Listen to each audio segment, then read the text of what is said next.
Welcome to the Emotional Endurance Movement, where we chit-chat about how we're staying regulated in a very dysregulating world. Come along with us as we deal with life's messiness. I'm Laurie Sharp-Page. And I'm Crimson McDonald. And this week we're talking about... We spent the last 100 years in medicine really trying to split mental and physical health. And it's pretty clear that the research is saying that they're both deeply related and really cannot be split. Isn't that ironic? Don't you think? A little too ironic? Yeah, I really do think. So we have been building this business, Sprouting Change, for a year. We're about to hit our year anniversary, which feels insane because time just flies.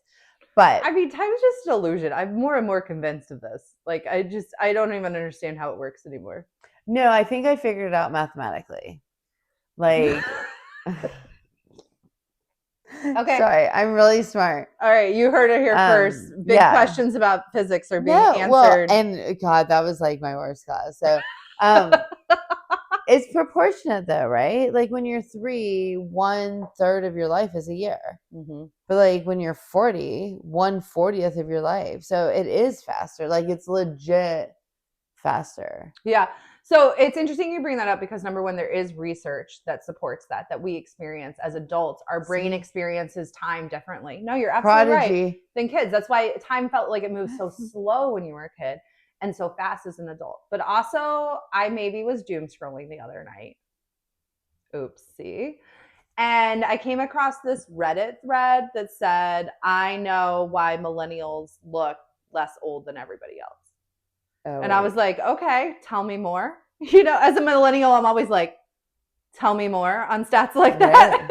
I feel like I look old, but yeah. Okay. Yeah, but then the comment went in a direction I just wasn't expecting, and it kind of sent me into an existential wormhole. So now I'm sharing it with you all here, which is that apparently around the millennium, we slipped into a black hole, and it has shifted the time track, basically. And we are aging at a different rate. And that's why we look younger. Yeah, I think so. It was pretty overwhelming, a little nihilistic, and it made me turn off my phone and stop doom scrolling because I was like, I don't think I can handle going down the wormhole of we're in a wormhole. I mean, I think what's more probable is that like we drink collagen. We have fillers. We have amazing plastic surgeons. I mean, fillers won't. And you and I don't have fillers. Wait a second. We don't have fillers. And I look 40. I look 40. You look great. I mean, I just won't dress old. I mean, that's a difference. I feel like societal standards are like 40, you're old. You had to pull out like some weird ass clothes and chop off your hair. And like, I mean, I color mine. I'm not going gray. Like, I mean, I think we just, we are refusing to get old physically, but we're way more superficial. I mean, we do things like this. Like, I mean, let's be honest. Our grandparents weren't worried about like being on YouTube or That's true. TikTok. They didn't spend like 3 hours setting up their ring lights. Oh God. Yeah. Lights to get this great. Yeah. This great video that you're enjoying right now. Well, okay. Well, yeah, it could be societal standards and stuff like that and us drinking collagen, or it could be a black hole. I am exhausted. I can't shut my brain off. I don't feel equipped to deal with any of this. And the truth is, I don't know how much longer I can keep this up. If thoughts like that sound familiar, you're not alone. Cope 365 is here to help you stop the spiral, using a simple, gamified approach that shows you how to cope in ways that actually work. You can stop lashing out, shutting down, or just pretending you're fine while you suffer in silence, and instead learn to regulate, recover, and keep going without burning out or losing your relationships or yourself. Cope 365 is here to help you fortify what matters most, your capacity to endure so that stress doesn't steal your joy, your health, or your future. Go to cope365.com and enter promo code EMM for 30% off of any of our packages. We have been working on this for like a year. And thanks to the last year and like the world changing a lot, one of the changes is AI and Zoom transcripts. And so I went through an exercise where I put a bunch of our Zoom, and yes, we record our Zoom meetings sometimes because we have such cool things going on in our brains.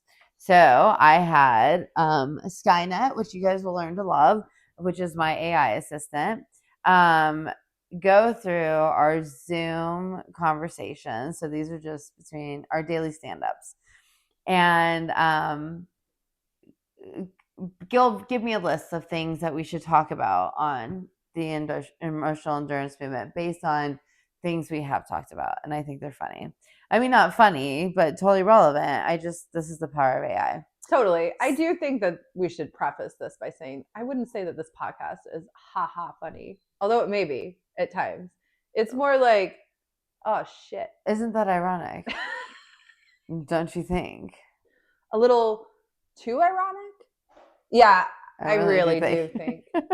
We talk about breaking the stigma, but more so, we have an emphasis on shifting the conversation of what's wrong with you to how are you maintaining your mental fitness, and that we view mental health more as like physical health, which I mean is absolutely accurate. I mean, it's all the same. It's like, it's so funny because I feel like we spent the last 100 years in medicine really trying to split mental and physical health. And it's pretty clear that the research is saying that they're both deeply related and really cannot be split. And so I think the first thing is acknowledging that. But then the other thing that I think is important for our conversation is Crimson's right. There's nothing wrong with you.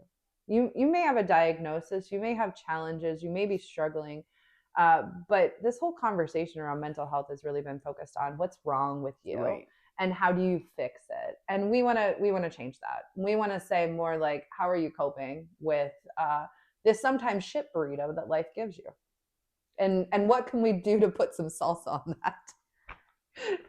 What if you don't like salsa? Oh no, she's not worried about the shit burrito. She's worried about the salsa. Yeah. Well, anyway, whatever. Sour cream? Well, yeah, I totally. A little chimichurri? But it is true. I mean, hot sauce? I just want it's kind of like sexuality is a spectrum. Mm-hmm. Mental health is a spectrum. Totally. Everything's a spectrum. So I just get really annoyed, like when there's like a mass shooting or something bad. It's like, well, we need to focus on mental health, and like we need to focus on mental health disorders or improving mental health. Like there needs to be an adjective attached to mental health, because if I say, oh, that person needs to focus on their physical health, that could be like cancer treatments or getting in shape. Range, but when you say mental health, everyone just assumes like bipolar or borderline or schizophrenia, and that's not really capturing mental health as a spectrum. You can have good, you can have bad. Well, it just captures the pathology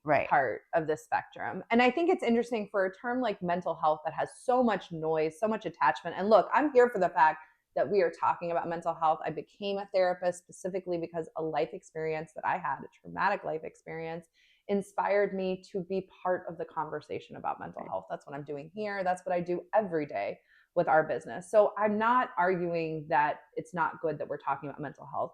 What I am arguing is that there's so much noise around the idea of mental health, and most of it is pathology based.